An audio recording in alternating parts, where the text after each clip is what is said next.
Yeah, so we did a big evaluation in 2015, or that's when we started, to determine what fuel we should use for the future. And, we compared gasoline, diesel, propane, and even hydrogen. And at the end of the day, all the math and all the money basically pointed straight at propane pretty definitively.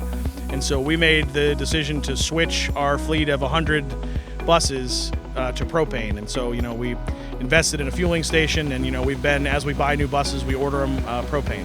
We have the European nozzle, and our drivers come back and fuel the buses themselves. So it's, we train them. If you can fuel a car, you can fuel a propane vehicle. It's very simple. There's no special personal protective equipment that they have to wear, or really there's not even a whole lot of training. It takes about 15 minutes.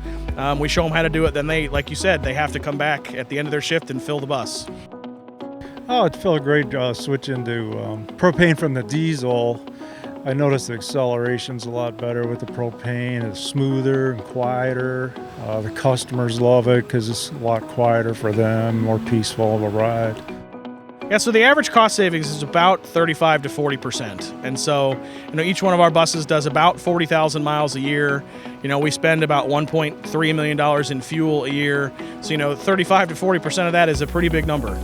With the amount of money we save, I can't believe everyone hasn't already switched to propane, especially the people that run a bus.